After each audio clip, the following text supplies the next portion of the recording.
All right, guys. Well, here's another day. So today I have to go back to the dentist because I have to go get my shit pre-approved for this tooth, even though I'm getting a root canal in this tooth. This is the bad one. I'm on a bunch of antibiotics, but I have to go to this place called Garden Grove, California. It was made famous by the Sublime song, and people that live there call it Garbage Grove because it is just complete garbage.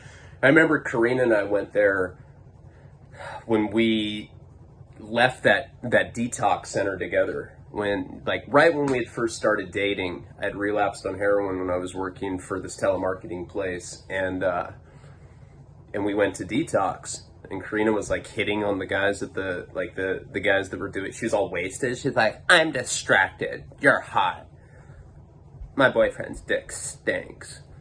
And I got really mad, and then eventually we left because she was just being a drunk whore. I love Karina more than anything, and she's a completely different person sober, but that was definitely a source of friction in our relationship. She'd be all wasted and hit on other dudes. She'd just pull a bag of cherries out and start sucking on them. I'd be like, dude, where'd you get the cherries? She's like, I don't know, but I want to suck on them in front of these guys. And that would make me very jealous. Garbage Grove, what the locals call that place, is garbage. It's I remember Karina being like, this is the ghettoest place I've ever been in my entire life. There's no black people. There's no Mexican people. There's no white people. Did I say white people? There's no black, white, or Mexican. It's all Asian. It's all Asian gangsters. You feel like you're at a fucking Yin Yang Twin concert or something. People are like, yo, hey, fool, I have gold-plated dice for your necklace for sale, man. You know, that kind of shit. And they all drive Impalas, and they all listen to, Yin Yang Twins. That's all they listen to. What's that other guy? There's, that new Asian dude that had been to prison. I forget what his name is. I'm sure someone will comment it. But, Garden Grove's an hour and a half from where we are, so that's going to eat up the day. Last night, just intense pain. But this is the thing. My depression, as I've been saying, is gone. It was weighting me down so fucking badly. And I'm so grateful to be out of that. We're working on getting the long cut of the doc for you guys. It's taken a lot longer than, I would have wanted it to put the film together. But, if I'm going to put out a movie about my life, I'm going to do it right. If you're in the sponsor tier and I got your IDs already, you're already pre-approved to come to the premiere. You're not going to lose that privilege or anything. So I appreciate anybody that's in there. I want to get the calls done, and then I want to plan my trip to go visit the sponsors at the end of the month. And yeah, so, last night I was just kind of working on the doc, doing stuff. And my tooth was just throbbing, and tried to record it a couple times, and it was difficult. It comes, that's the weird thing about tooth pain, is it comes in waves. I have this really, all these different anesthetic things that you put in your mouth and it makes your whole mouth numb. This one's really hardcore. This one makes my butthole quiver. Put it in my mouth, and I'm just oh, my mouth I look like a blow up doll. It inflates my face. I'm like, Karina's like, do you feel it? I'm like, She's like, why are you doing that with your mouth? I'm like, I don't know. She's like, I need cherries. Let's go to the store and get a bag of cherries. All right, let's get into the story. I'm sorry. Fucking whatever. I on a limited time. I can't do 2 takes of this video. I didn't put one up last night. Got to do this one, and then I got to go to the, I got to drive to Garden Grove. So, all right. Last thing, well, no, I'll leave that as a surprise. I do have a surprise coming for you guys very soon, and I think you'll trip out once you see the surprise. Oh, I talked to Tony O'Neill yesterday, and Anti-Heroes is going to come out. He's like, give me a couple more weeks, it'll be finished. So I'll have a second book out that I wrote with Tony. I was bummed that didn't come out when I had planned on it, in the summer. I wanted it to come out in July. Fucking October now. There's about to, the world might come to an end on election night. I just read an article in the LA Times that was saying that LAPD is not allowed to take vacations on election night because they think that there might be civil unrest. It's like, well, if there wasn't going to be civil unrest, let's fucking put in the newspaper and make everybody scared so that there will be. I think that the media really orchestrates so much of that shit. I mean, I don't know. I don't want to go off on some political thing, but it's just like, man, I'm frustrated with the state of the world. And, that's what Tony had said too. He's like, man, the world's in the toilet right now. And I guess that's been fucking up his creative flow. But I'm excited to put out Anti-Heroes because I really do believe that that's my best work as a writer. I feel like it has a lot of similarities between content that I put up on Patreon or YouTube as far as like stories, but this one is just completely made up. It's not based on my life, but it's pretty wild, and I'm proud of it. I think it's funny. There's trannies in it. Trannies. They're like eating cherries out of okay, let's get into the story. I'm such a firefighter. I just jumped out of bed. I didn't even brush my teeth. I'm like, fuck it, I gotta do a video. It's like 1 PM right now. I was up last night because I want to give you guys that long cut of the documentary. I think that you guys will really want to fist someone. If you've never fisted before, after you see the doc, you'd be like, fuck, I don't know why I'm in the mood to fist right now. Get fisted or fist and get fisted at the same time, which is called a 72. I made that up. I don't know. All right, let's get into the fucking story. I'm sorry. I like this story, by the way. The $500,000 redux. I talked to Kevin, and basically it just reminded me that there was a lot of material there that would make good framework for like a continued storyline.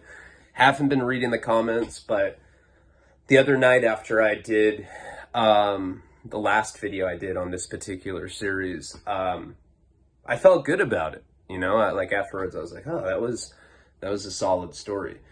For a while I felt like I was like depressed to the point where it was hard for me to do anything. And I felt like that was like my comeback video. Talking about it like I'm some fucking rock star. Bob Seger or something. Yeah. $500,000 redux. It's my comeback album. All right, dude. Seriously, we'll get into the story now. All right, so where we had left last time, it's a pretty interesting time period. I had just gotten into selling drugs. And I was making decent money at that time. I don't think that was necessarily the peak. When I was really making money selling drugs, I was getting kilos of Molly, and that, back in those time, an ounce was $1,600. There was a point where I was getting kilos for $10,000, 10 to 15 G's for a kilo, and each ounce I could sell for $1,600. And I was selling primarily to drug dealers. So it was like the kind of thing where I was making big sporadic influxes of money. Like one deal I could walk away with 70 grand, and I did shit like that pretty frequently. Jenny and I, when we first started getting flowed by SAS,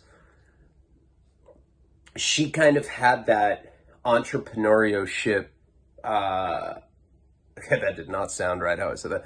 She kind of had the entrepreneur mindset where she understood that there was value in expanding the market.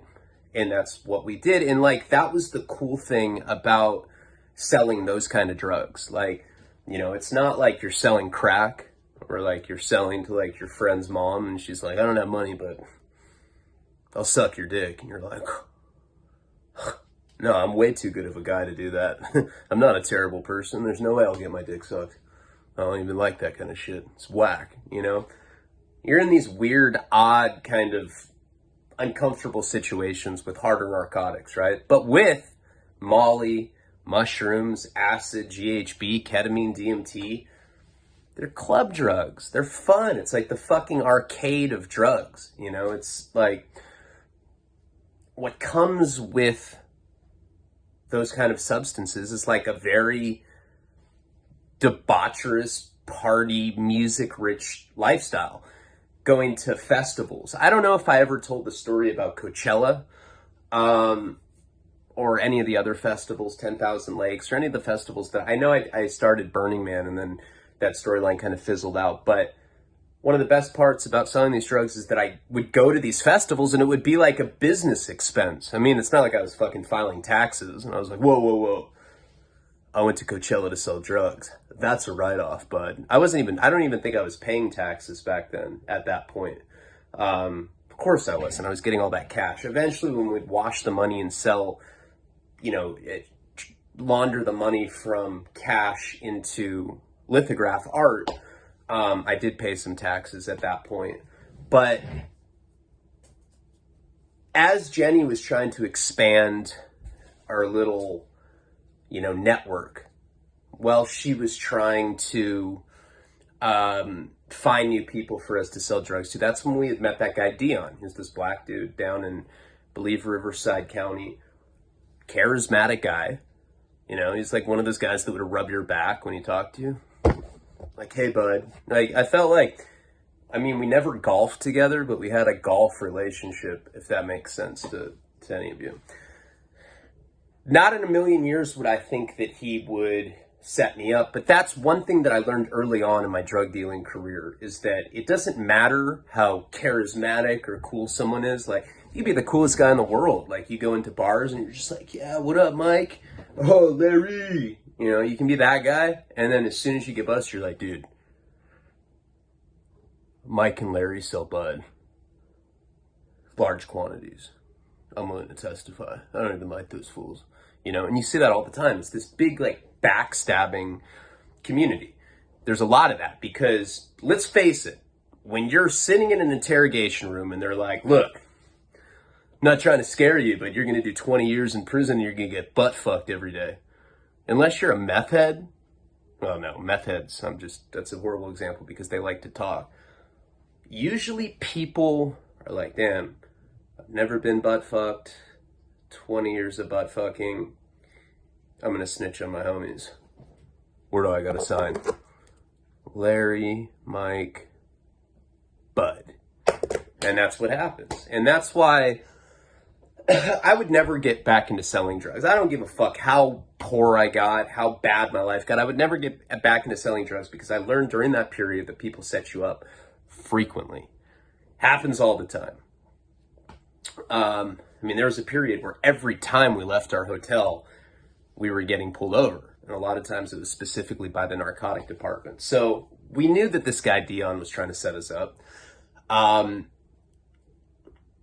Because we had met up in that parking lot of that burger place. And the undercover cop that had arrested me a few years before was in the car. Clearly I was set up. Now, at that time, that house that I lived in, it was like a 4 or 5 bedroom. It's a block away from the beach. It's the house that's in all the old raw footage from my documentary that I've posted. We had guns, we had drugs. It was the kind of place where if it got raided, I probably would have gone to prison for 20 years. Or I could have told on Mike and Larry, fuck those fools.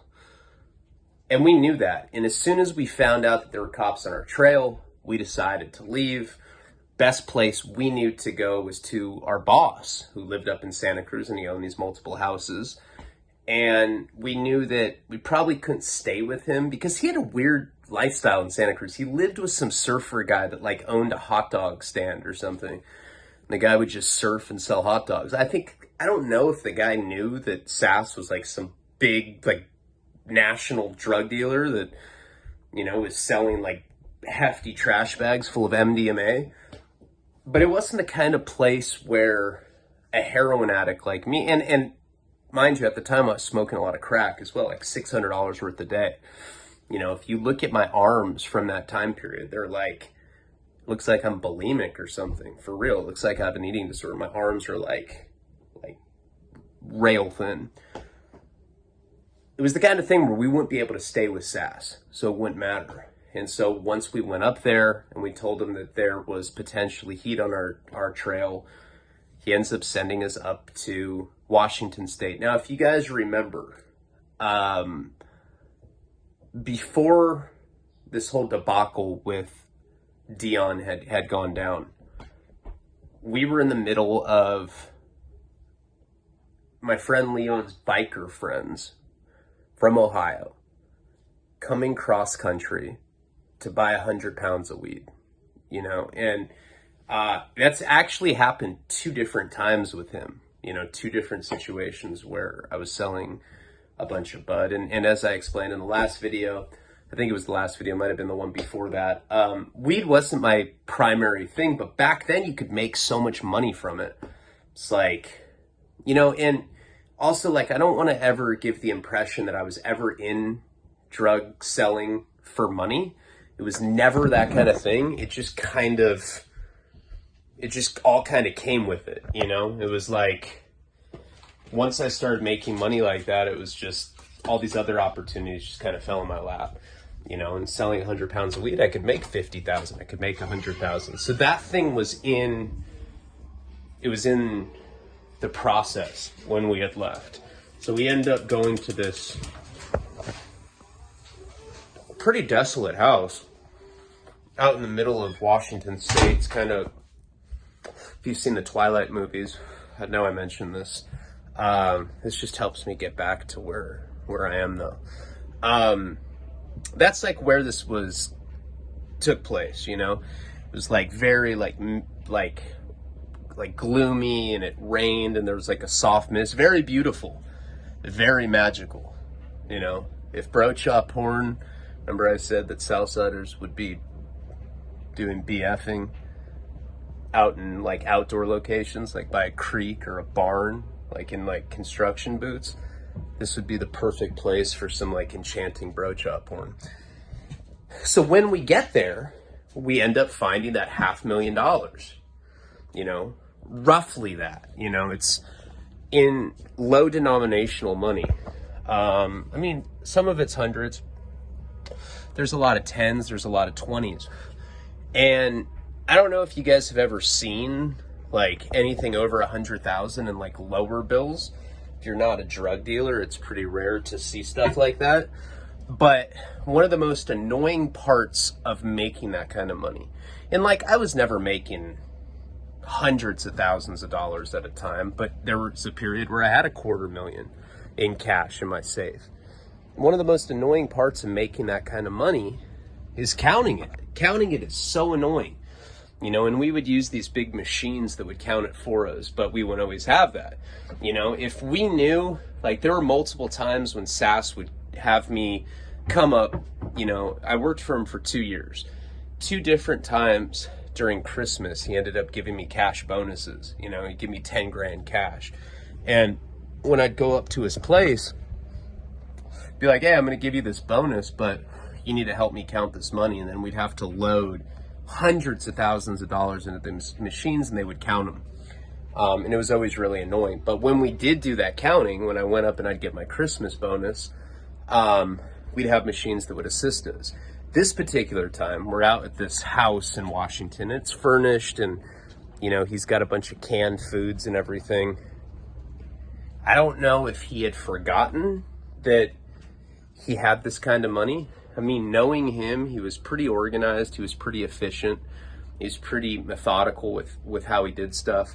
But as soon as we found that money, you know, we kind of started thinking like, we could take this money. And we didn't know how much it was. I'm estimating it was about $500,000. I mean, it was a wooden cupboard that was completely full of money. Like, it was like a pantry full of cash. Like, literally, it was like stacked up, like on these shelves. It was just cash, cash, cash, cash, cash. There was no lock on it. There was no safe. It was just in this house. Now, we weren't the only people that used this particular house either. So there was a good chance that it wasn't his money. Now,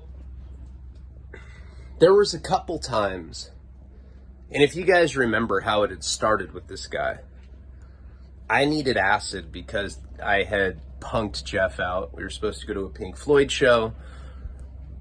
I started dating Jenny. I called him. I was like, hey, I'm going to take my girlfriend instead. You're a bitch. And he's in that, like, we had a falling out over it. So then I got an opportunity to get free tickets so I could take him and his girlfriend. And I had to find Acid, and that's how I met Damon. I don't know what I used to call him, but that was his real name. So if it's a different name than what I originally called the guy in the Speedo that showed me that trunk full of drugs under his bed, his real name was Damon, whatever. I haven't heard it from that guy or anything about him for many, many years. Kevin said that he thought he moved back to the East Coast where he was from. But back when I had first met him, you know, I mean, deep down at heart, I'm a capitalist. I'm a fucking vulture. You know, when I'm in the mode of hustling, I always kind of, you know, respect and appreciate the fact that to really ascend the levels, you have to cut out the middleman. You know, I'm getting taxed by Damon. I get rid of him, now I'm getting better prices. And you really got to realize something. Sass owned 3 houses. He was probably 25, 26, 27. I was like 22 at the time. He wasn't that much older than me.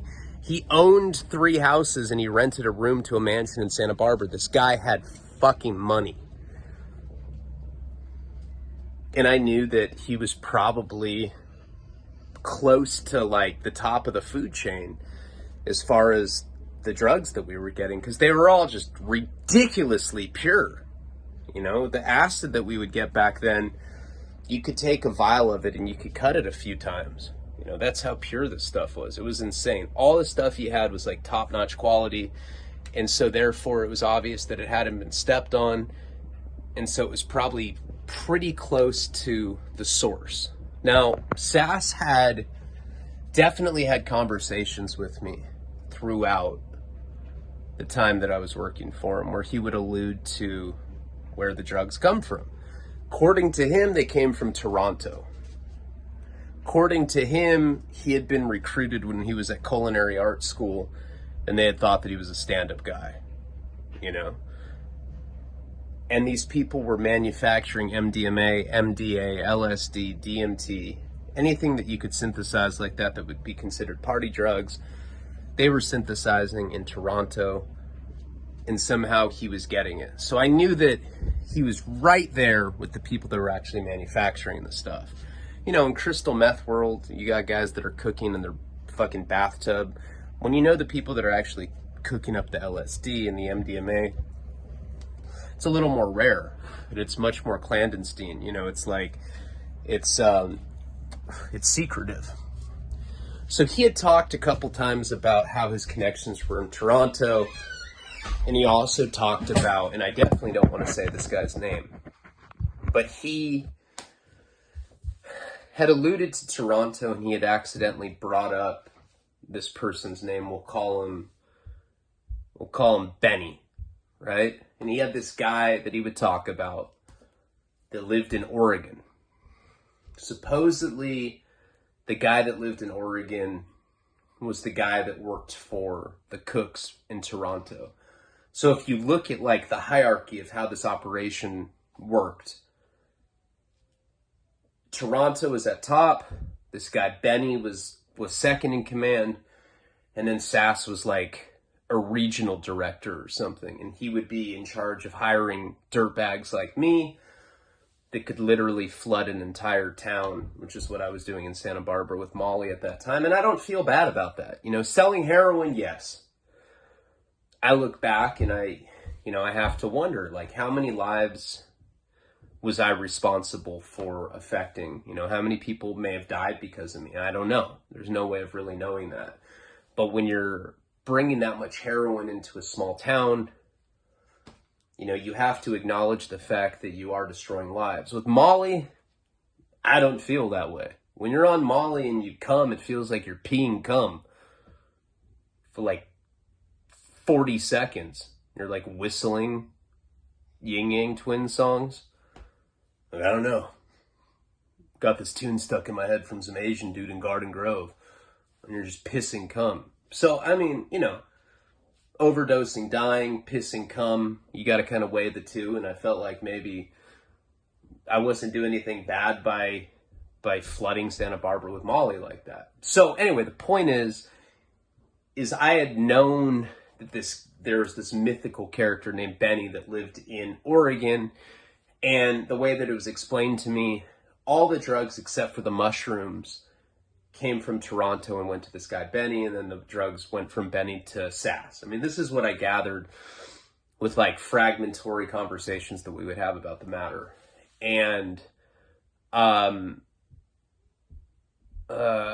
only thing that wasn't coming from Toronto was the mushrooms. And what I had always heard about that, and he was pretty straightforward with how he explained how that worked.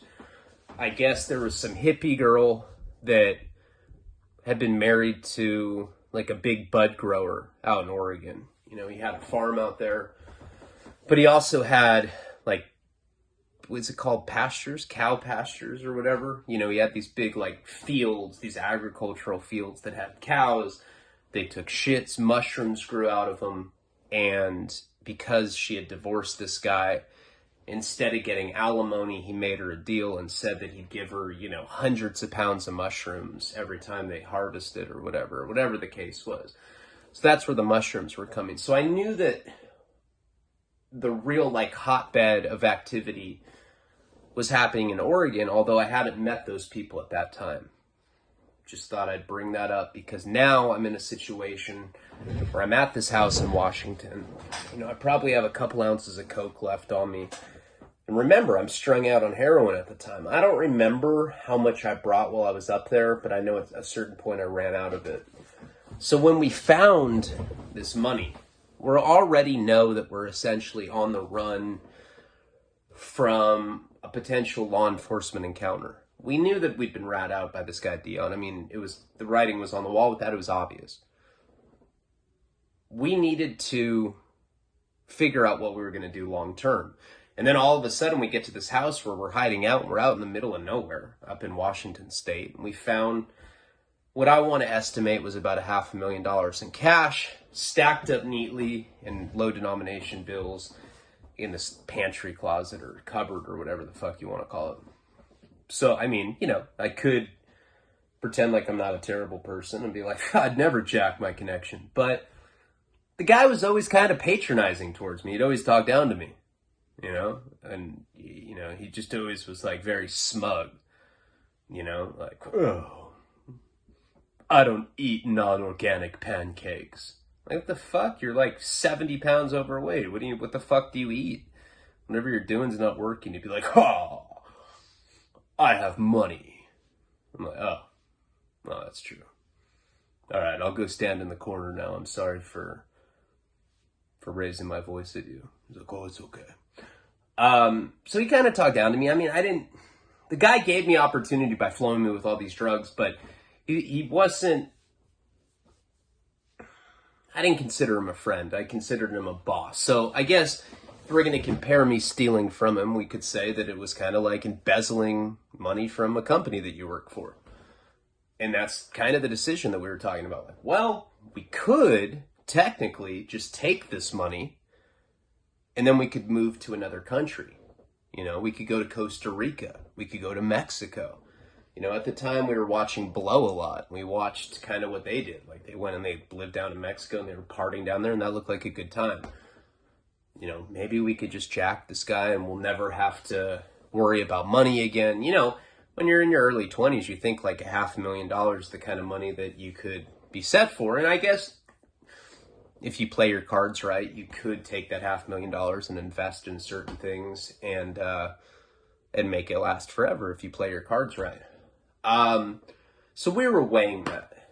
You know, we didn't make the decision right away. I think that Jenny, because she was like the more level-headed of the two of us, she said that we should just, like, she was down for it. She wasn't opposed to jacking him for that money and just getting out of Dodge. And I think that what was incentivizing us was the fact that we potentially could be in trouble with law enforcement. So she decided just, hey, like, let's chill for a little bit, you know, let's lay low.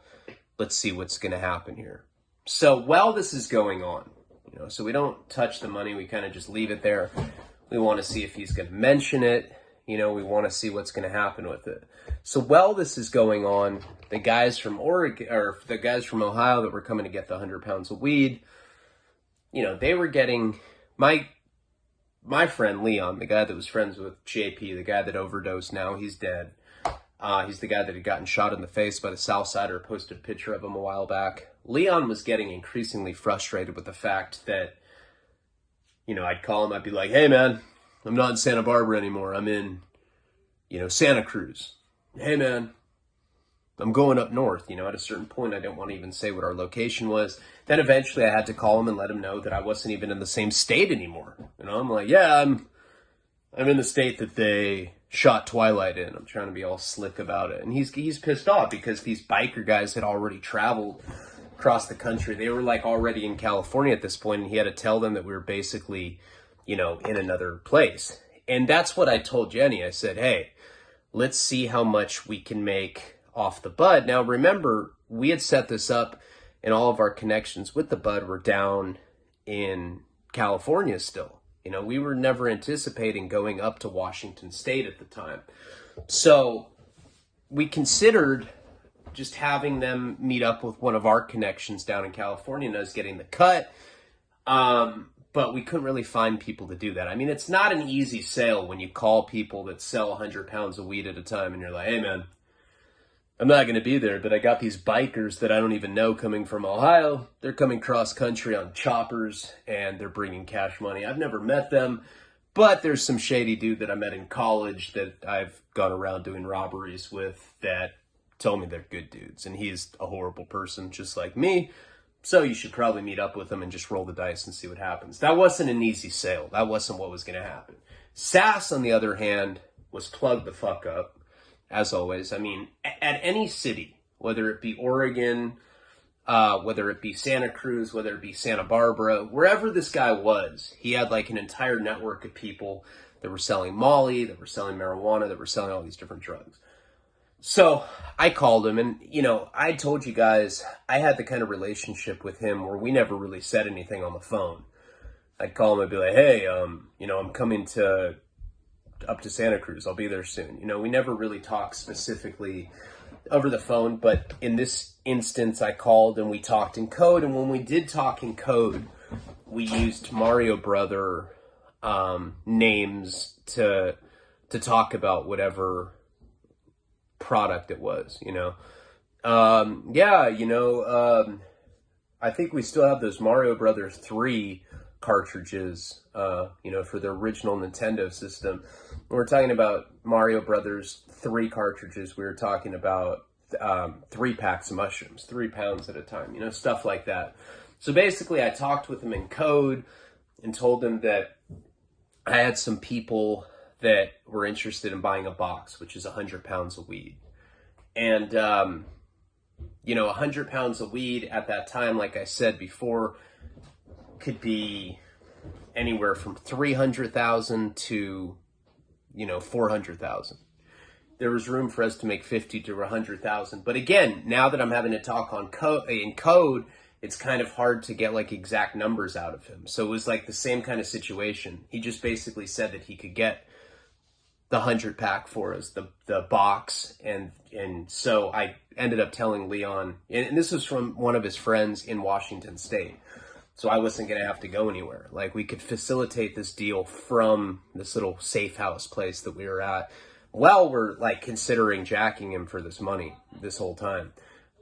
So I tell Leon that, and now the plan is that these guys are going to come up to Washington State and actually meet up with us.